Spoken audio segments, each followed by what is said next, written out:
आपण पाहत आहात BCCN न्यूज. सैलानी यात्रेसाठी वाहतुकीत बदल.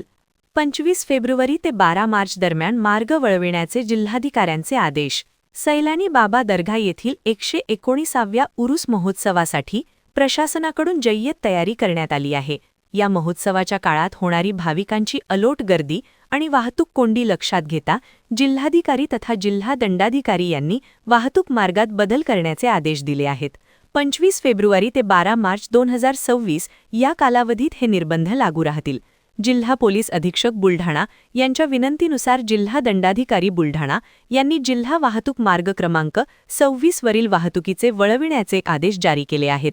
1. सध्याचा मार्ग रायपूर, पिंपळगाव सराई, सैलानी, ढासाळवाडी, दुधा. पर्यायी मार्ग रायपूर, मातला, केसापूर, माळवंडी, दुधा. 2. सध्याचा मार्ग दुधा, घाटनांद्रा, ढासाळवाडी, सैलानी, पिंपळगाव सराई. पर्यायी मार्ग दुधा, माळवंडी, केसापूर, मातला, रायपूर. आदेशाच्या कालावधीत एसटी बसेस, जड वाहतूक तसेच खासगी वाहतूक यांना पर्यायी मार्गाचा वापर करणे बंधनकारक राहणार आहे. आदेशाचं उल्लंघन केल्यास मुंबई पोलीस अधिनियम 1951च्या कलम 131 अन्वये योग्य ती कारवाई करण्यात येईल, असेही प्रशासनाने स्पष्ट केले आहे.